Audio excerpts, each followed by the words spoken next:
अस्सलाम वालेकुम and welcome to my channel painless TV. मैं हूं शरीफा यास्मीन यानी कि SY और डॉक्टर हिना मेरे साथ यहाँ पर मौजूद हैं, गायनोकोलॉजिस्ट हैं। आज आपके लिए कुछ सवालात हैं, बल्कि आप लोगों के कुछ सवालात हैं मेरे पास जो कि प्रेगनेंसी से रिलेटेड हैं। हम बात करना डॉक्टर हिना से शुरू करते हैं, लेकिन अगर आप हमारे चैनल पर नए हैं तो हमारे चैनल को सब्सक्राइब ज़रूर कीजिए और सेगमेंट अच्छा लगता है तो लाइक कीजिए। चलिए जी, हम प्रोग्राम को आगे बढ़ाते हैं और सवालात का सिलसिला स्टार्ट करते हैं। अस्सलाम वालेकुम। वालेकुम सलाम। डॉक्टर हिना, आज प्रेगनेंसी से रिलेटेड क्वेश्चंस हैं। खदीजा का सवाल है कि जो प्रेगनेंसी में ये फर्स्ट ट्राइमेस्टर इनका चल रहा है और ये कह रही हैं कि इनके लोअर एब्डोमेन में हल्का हल्का पेन चल रहा है, तो इसमें क्या परेशान होने की ज़रूरत है? हाँ, यूजुअली पेन होना नहीं चाहिए, लेकिन अगर हो रहा है तो बेहतर ये है कि एक दफ़ा इनको अपना, क्योंकि जब इनकी बुकिंग कराई होगी इन्होंने एंटीनेटल चेकअप्स के लिए, तो उस वक्त डेफिनेटली इनका एक बुकिंग अल्ट्रासाउंड होता है जो कि बिल्कुल ऑनसेट ऑफ प्रेगनेंसी में होता है। उसमें कंफर्म कर लेते हैं कि प्रेगनेंसी कितने वीक्स की है, कंफर्मेशन ऑफ प्रेगनेंसी होती है और एग्जैक्ट हमें टाइम पता चल जाता है कि कितने वीक्स की प्रेगनेंसी है। तो अगर उसमें कोई चीज़ जो कि नॉर्मल नहीं लग रही है या वो कुछ भी थोड़ा सा मसला लग रहा है, तो फिर उसमें then it can be sorted out, मतलब कि she should get it sorted out. अपने डॉक्टर से जाके डिस्कस करें और उनको एग्जैक्टली बताएं कि उनकी क्या कंडीशन है। उनको यूजुअली पेन नहीं होता, लेकिन कुछ फीमेल्स में ऐसा होता है कि उनकी पूरी 9 मंथ्स उनको पेन रहता है। तो कुछ फीमेल्स में ऐसा भी होता है, लेकिन उनका हेल्दी आउटकम होता है और बिल्कुल आराम से उनकी प्रेगनेंसी गुजरती है, कोई ऐसे इश्यूज़ नहीं होते हैं। ठीक है, लेकिन एक दफ़ा दिखा दें, सॉर्ट आउट करवा लें तो उनके लिए बेहतर है। सही है।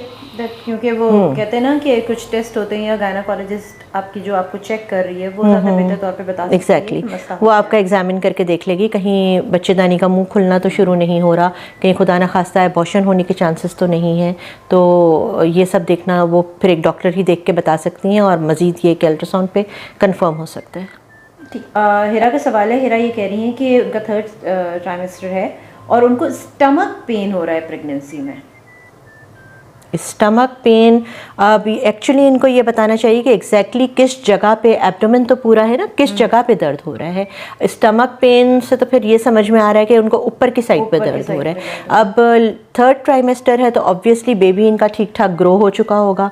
अब वो कभी कभार ये होता है कि बेबी कभी कभार गुड साइज़ बेबी भी होता है, और बेबी जब ग्रो होता है तो ऑब्वियसली उसका साइज़ बड़ा होता है और वो ऊपर की तरफ जा रहा होता है, तो वो थोड़ा सा आपकी गट्स को और स्टमक को और इवन डायफ्राम की तरफ थोड़ा सा ऊपर की तरफ पुश कर रहा होता है। तो समटाइम्स उसकी वजह से भी पेन होता है, और प्रेशर और पेन दोनों, कुछ पेशेंट्स जो हैं वो प्रेशर को भी कंफ्यूज कर लेते हैं पेन के साथ। वो बेसिकली प्रेशर होता है लेकिन उनको थोड़ा सा पेन भी फील हो रहा होता है। So this can also be normal. और सेकेंडली ये होता है कि when a patient is pregnant, इनको बहुत ज़्यादा indigestion, not exactly indigestion, dyspepsia, मतलब कि उनको हार्ट बर्न्स और खाना सही से हज़म नहीं हो रहा होता, उसकी वजह से भी अपर एब्डोमेन पेन हो सकता है।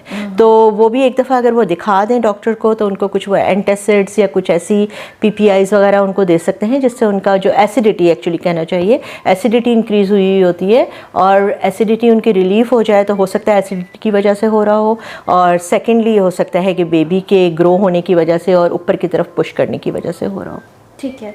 अच्छा, ये हूर है, हूर का मैसेज है और वो ये कहना चाह रही हैं कि उनको एब्डोमिनल पेन हो रहा है और प्रेगनेंसी हुई भी है, और ये 3rd मंथ तक आ चुकी हैं, और इनका कहना ये है कि पहले इनका एक बेबी जो है वो इनका मिसकैरेज हो चुका है।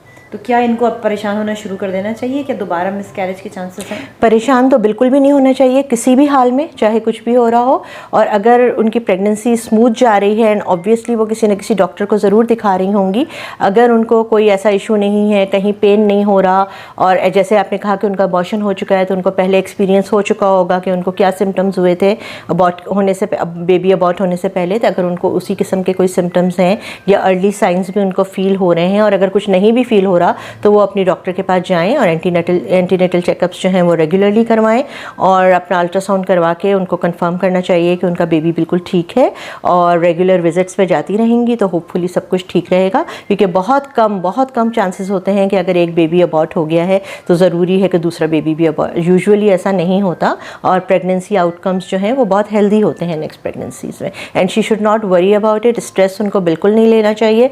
वैसे शायद कुछ ना हो रहा हो, लेकिन स्ट्रेस की वजह से she can lose her baby again. ओहो, अच्छा, मैमुना का सवाल है, वो ये कह रही हैं कि प्रेगनेंसी हुई भी उनकी और चौथा महीना है, वो कह रही राइट साइड पे कभी पेन होता है, कभी लेफ्ट साइड पे पेन होता है एब्डोमेन के, ऐसा क्यों हो रहा है? कौन सा इनका टाइम प्रेगनेंसी हुई है, कितना टाइम हो गया? month। 5th मंथ है, तो बेबी की एक्चुअली मूवमेंट्स स्टार्ट हो जाती हैं 5th मंथ में। अच्छा। बेबी किकिंग स्टार्ट कर देता है यूट्रस की। अब हो सकता है वो जब राइट साइड पे किकिंग करता हो तो वो उसका पेन होता हो, और जब वो लेफ्ट साइड पे किकिंग करता हो तो फिर वो उसका पेन होता हो। तो आई think she should not worry much about it. बस उनको अपना रेगुलर चेकअप्स करवाते रहना चाहिए, अपनी जो भी OBG हैं उनकी। और I think this is very normal, मुझे नहीं लग रहा कि इसमें कोई ऐसा इशू है। किरण का सवाल ये है कि जो ये एब्डोमिनल पेन होता है प्रेगनेंसी के दौरान, तो इसको हम कैसे रिलीव करें? पेन अगर किसी को हो रहा है, प्रेग्नेंट है, वो पेन हो रहा है और ऐसी कोई कॉम्प्लिकेशन उनको नहीं है और बिल्कुल माइल्ड सा पेन है, सबसे पहले उनको रिलैक्स हो जाना चाहिए, अपने आप को बिल्कुल स्ट्रेस फ्री कर लेना चाहिए। अगर वो कोई काम कर रही हैं तो वो काम छोड़ के उनको थोड़ी देर लेट जाना चाहिए, अपनी अटेंशन थोड़ी सी डाइवर्ट करनी चाहिए और थोड़ा सा पानी पी लें, थोड़ा पानी पी लें या कुछ खा लें। अगर उससे उनको थोड़ा सा रिलैक्स हो जाती हैं तो बहुत अच्छी बात है। घर में ज़रूर बताएं अगर आपको पेन हो रहा है, क्योंकि अगर और इन केस इस सब चीज़ों से रिलीव नहीं होता है पेन, और आपको लग रहा है कि आपकी तबीयत मज़ीद ख़राब हो रही है और पेन बढ़ रहा है, तो फिर आप बिल्कुल भी वेट नहीं करें, आप ज़रूर किसी ना किसी को बताएं, इन्फॉर्म करके रखें ताकि वो रेडी रहें आपको हॉस्पिटल ले जाने के लिए। और फिर आप हॉस्पिटल जाएँ और फिर आपको जो भी ज़रूरी होगा आपके लिए वो किया जाएगा हॉस्पिटल में। ठीक है। अच्छा, बुशरा का सवाल है कि इनको जो है अपर स्टमक पेन हो रहा है प्रेगनेंसी में, तो इसकी वजह क्या है? और इनका 5th मंथ है। 5th मंथ है, ये पहले भी इसी किस्म का एक क्वेश्चन आया था कि 5th मंथ है, मतलब कि वो 3rd ट्राइमेस्टर का था, राइट। तो 5th मंथ में भी ये है कि बेबी ग्रो कर रहा होता है ऊपर की तरफ, यूट्रस जो है वो ऊपर जा रहा होता है और गट्स को पुश कर रहा होता है, और अपर एब्डोमेन में पेन से ज़्यादा प्रेशर फील हो रहा होता है, और कुछ फीमेल्स में वो उनको पेन भी फील होता है, पेन लाइक वो भी होता है, उनको सेंसेशंस होती हैं। तो उसमें यह है कि उनको थोड़ा सा रिलैक्स कर लेना चाहिए, थोड़ी देर लेट जाएं। अगर पेन बढ़ता है, कम नहीं होता है या बर्दाश्त से बाहर होने लगता है, या हल्का फुल्का कोई जैसे कोई पैरासीटामॉल भी ले सकती हैं वो, अगर उनको थोड़ा सा और उससे भी रिलीव नहीं हो रहा, हॉट शावर ले लें। हॉट शावर ले लें तो उससे भी थोड़ा सा इंसान रिलैक्स हो जाता है, स्ट्रेस फ्री हो जाता है।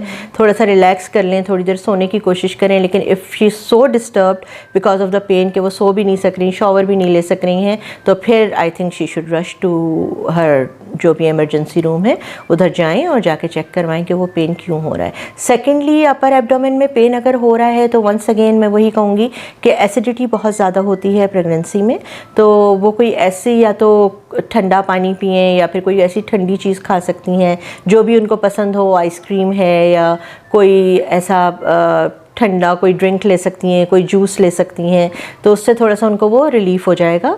और अगर उससे नहीं होता, अगर उनकी डॉक्टर ने उनको कोई एंटासिड की टैबलेट्स दी हैं या कोई और दवा दी है इस कंडीशन के लिए, तो वो भी इस्तेमाल कर सकती हैं। अगर ऐसा नहीं है और उनका पेन कंटिन्यूसली बढ़ता चला जा रहा है, तो फिर तो देयर इज़ नो पॉइंट कि वो घर में वेट करें, वो किसी न किसी को इन्फॉर्म करें घर में और वो फिर डॉक्टर के पास जाएँ। सही। अच्छा, डॉक्टर हिना, सवाल आया है शाजिया का, और वो ये जानना चाह रही हैं कि कोई होम रेमेडी है इस पेन को कम करने के लिए? फॉर एग्जांपल उन्होंने लिखा है हॉट बैग वगैरह रख सकते हैं? हाँ, रखना चाहें, अगर उनको कंफर्टेबल फील होता है उससे तो ज़रूर रख लें। वैसे यूजुअली हॉट बैग से इतना कोई फ़र्क पड़ता नहीं है। अगर उन्हें लगता है जैसे मेंस्ट्रुअल पेन है तो उससे थोड़ा सा क्रैम्प्स वगैरह सही हो जाते हैं, लेकिन अगर प्रेग्नेंट है और प्रेगनेंसी में क्रैम्प्स पड़ रहे हैं, लाइक उसका मतलब तो ये है कि कॉन्ट्रैक्शंस हो रही हैं, तो वो यूजुअली हॉट बैग से कंट्रोल होंगी नहीं, और हॉट बैग से कंट्रोल करने की कोशिश भी नहीं करनी चाहिए। तो मतलब कि वो अर्ली डिलीवरी हो सकती है, जिसे हम प्री टर्म लेबर कहते हैं, उसके चांसेस हो सकते हैं, प्री मैच्योर बेबी पैदा होने के चांसेस हो सकते हैं। तो आई डोंट थिंक सो कि उससे कोई ख़ास रिलीफ होगा। लेकिन अगर वो कंफर्टेबल फील कर रही हैं हॉट बैग रख के और उनको लग रहा है कि पेन इससे रिलीफ हो रहा है या वो कंफर्टेबल हो रही हैं, तो शी कैन डू इट, उसमें कोई हार्म नहीं है। और होम रेमेडीज़ उसके अलावा कोई मेन इतनी ज़्यादा कोई नहीं है, कोई स्पेसिफिक नहीं है जिनको मैं मेंशन करूं जिससे पेन रिलीफ होगा। लेकिन यह है कि वो ज़्यादा से ज़्यादा ये कर सकती हैं कि थोड़ा रिलैक्स कर सकती हैं, अपना काम वाम छोड़ के थोड़ी देर लेट जाएं, थोड़ा सा अगर नींद आ रही है उनको तो सो जाएं, शावर ले लें, पानी वगैरह पी लें, कुछ खा लें, तो इन सब चीज़ों से थोड़ा सा माइंड आपका डाइवर्ट होता है और आप थोड़ा सा रिलैक्स फील करते हैं। ठीक है। अच्छा, ये आखिरी सवाल है मुबशरा का 3rd ट्राइमेस्टर है इनका, और ये कह रही हैं कि मुझे पेन हो रहा है, stitch like pain. Stitch like pain हो रहा है। अब वही बात है कि हमें इनकी हिस्ट्री नहीं पता। हो सकता है पहले इनका कोई सिजेरियन सेक्शन हुआ हो, उसमें स्कार हो इनका, क्योंकि वो होता ही है कि स्कार्स जो होते हैं प्रीवियस सिजेरियंस के स्कार्स होते हैं वो पेनफुल हो जाते हैं। एंड गॉड फॉरबिड अगर उसमें टेंडरनेस हो रही है या उनका एब्डोमेन टेंस हो रहा है, वो बहुत सीवियर कंडीशन होती है, उसमें बहुत सीवियर पेन होता है। अगर ऐसा कुछ हो रहा है तो फिर तो उनको कुछ भी नहीं करना चाहिए, सीधा इमरजेंसी में हॉस्पिटल जाना चाहिए, अपनी डॉक्टर को कॉन्टैक्ट करें। और अगर स्टिच लाइक पेन समटाइम्स ये भी होता है कुछ पेशेंट्स को, हम जैसे सर्वाइकल इनकॉम्पिटेंस होती है तो उसमें स्टिचेस लगे हुए होते हैं नीचे, अगर हमें इस तरह से वो चुभने वाला पेन कभी कभार उसमें हो सकता है, लेकिन यूजुअली ऐसी कोई कंप्लेन होती नहीं है, बिकॉज सर्विक्स इतना उसमें इतनी कोई सेंसेशंस नहीं होती कि वो इतना ज़्यादा पेनफुल हो। लेकिन यह है कि अगर सिजेरियन हुआ है then that is an emergency, उसमें उनको बिल्कुल वेट नहीं करना चाहिए। ठीक है। अच्छा, एक सवाल मेरे जहन में आ गया अभी, मैंने आखिरी कहा था लेकिन बार मेरे जहन में एक सवाल आ गया है, तो मैं ज़रूर अपनी तरफ से ये सवाल पूछना चाहूँगी। कुछ लोग जो हैं जिस तरह से ये अगर सिजेरियन होता है तो कुछ लोग ये कहते हैं कि जी कट जो है वो एक ही साइज़ का सबको लगता है, किसी का बड़ा लग जाता है, तो ऐसा कुछ होता है क्या? बिल्कुल ऐसा हो सकता है। एक स्टैंडर्ड साइज़ होता है इंसिजन जिसको हम कहते हैं, जो हम इंसिजन देते हैं बेबी को डिलीवर कराने के लिए यूट्रस में से। लेकिन कुछ पेशेंट्स ऐसी होती हैं जिनके बेबीज़ गुड साइज़ होते हैं।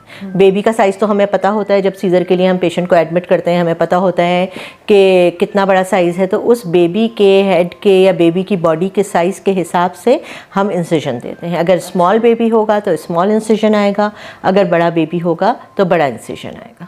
ठीक है doctor Hina, thank you so much, आपका बहुत शुक्रिया, और बहुत डिटेल के साथ आपने सबके जवाब जो हैं वो दिए, थैंक यू सो मच। यहाँ पर हमारा वीलॉग एंड हो रहा है, तो शगुफ़ा यास्मीन यानी कि SY और डॉक्टर हिना को दीजिए इजाज़त। हम फिर मिलेंगे एक नए वीलॉग के साथ, तो अपना बहुत ख्याल रखिएगा। और साथ साथ अगर आप हमारे चैनल पर नए हैं और आप डॉक्टर हिना के प्रीवियस शोज़ देखना चाहते हैं जो कि हम डिफरेंट टॉपिक्स पे कर चुके हैं, तो प्लेलिस्ट पे ज़रूर जाइएगा, वहाँ पे doctor.com का फोल्डर है, वहाँ पर जाकर आप वो तमाम शोज़ देख सकते हैं। चलिए जी, हमें दीजिए इजाज़त, फिर मिलेंगे, खुदा हाफ़िज़।